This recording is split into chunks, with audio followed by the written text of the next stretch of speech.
John's blocked on my Twitter. I blocked him.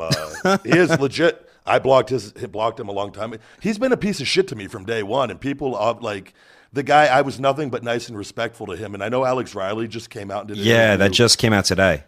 When people hear what really happened with that, they're gonna lose their shit. Like, and I know I have a pretty good idea what happened with that and the guys in WWE, and it's fucking hilarious, it's hilarious because what people will find out about John and whatever, but it's just he's done. So he used to shit talk me when I was in the ring. I remember working against Mark Henry. You got to remember, like, I came up with all these guys in developmental, so like I know everyone that's sitting backstage. Who would shit talk, Alex or John? No, John. No, okay. John. I used to be back there for John when Riley was in the ring, when they were fucking with him because John was hot at him because of what happened with all this. And it's not my place to discuss that. No, let him take that. Yeah. Yeah. No, absolutely. But John would sit back there and bury Riley in front of everybody for no reason. And Alex Riley is fucking money. He was money from day one. It's mind-blowing. You got a guy with the right look, the right attitude. You know, I know he wasn't... Bust his ass. You had awesome theme music. Worked his ass off, went out there and got a reaction from the people. Yep. And because of John Cena and people, I swear to fucking God, because of John Cena, his career is over in the WWE for no fucking reason outside of because of John and his personal issues. Yep. Unbelievable. And you said it too. I think this goes hand in hand because the dirt sheets picked this up, you know, about a conversation that you had with Hunter, basically saying that they don't plan on having any marquee names. And I think a lot of that comes from not that I'm a big fan of the way I really like SmackDown. I think it's a really great show. Raw, I really legit can't watch anymore. But the fact that there really is no full-time superstars or marquee names, and they got to rely on these quote part-time guys to come back and fill the void and give them all the top spots on pay-per-views and major shows. But do you think a lot of that has to do with the fact that Cena just had so much fucking control and power that it ultimately like affected business for so long? Yeah, he's been poison to the wrestling industry, and I told you this. We've talked about this before, and again, this is my opinion, but you know what? I think I'm pretty accurate on this.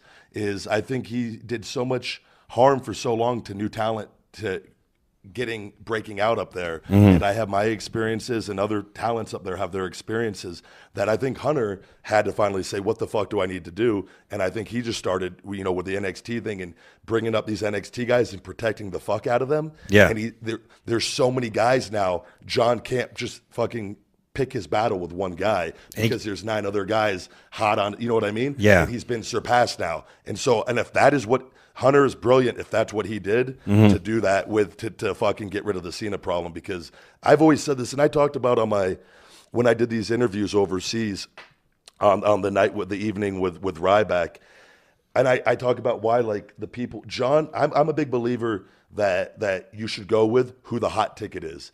Yeah. That whoever the crowd is behind and they are showing the most interest in, you run with them. And your top guys constantly are kind of changing, and you can still protect those guys when they're not in that main slot still and keep them relevant until they fucking change up and start getting hot again, maybe doing something a little different. But everything gets stale over time.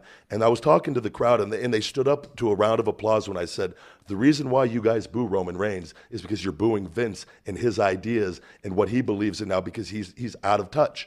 And the place stood up and erupted into a roar of applause. Really?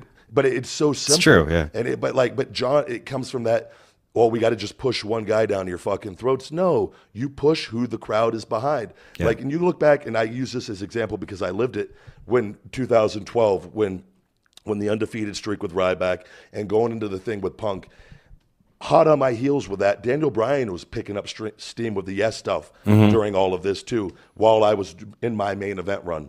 Now, just imagine we keep me babyface my main event run all the way to me and Cena at WrestleMania. I take the title off him. I'm bigger than ever now. And then you have fucking Daniel Bryan, who's hot on my heels, if not as hot, if not hotter. And then we eventually go to a baby where we let, pass it on to Dan. Like, there's some, but they don't do that. No, and no way. That's why people boo them. And they don't give a shit, because whether he makes $300 million a year or $150 million a year, he'd rather make $150 million a year and say, fuck you guys, I can do what I want. This is my company. Yep. And that's why I left, because I respect that. That's your company. I'll go create my own world and my own empire and my own company, and I'll call the shots, and I'll be a little more realistic about it. So, and I'm willing to believe that you're not the only person that thinks this way. I'm willing to believe that multiple, if not the entire, like, it just makes the entire roster thinks this, and it makes total sense. And that's why I left. I always said it takes, and I didn't obviously leave in the top position, but I left with some good standing, with some good equity in my name. And I always said, like, it is going to take somebody, standing up and just saying the way shit is, and that's what, like, that's the best compliment I can get for this podcast, when people say, we appreciate you just telling your truth, speaking the truth. And I this is 100% from my perspective and what I believe. And I'm telling you, I've lived it. I've been there. I've been figured in for a long time, and things need to change. And it's just interesting to hear all the things going on up there and whatnot. But I totally made the right decision, and I'm so happy being away from that. And but somebody needs to speak up for all the guys, because the guys there don't have that luxury. So.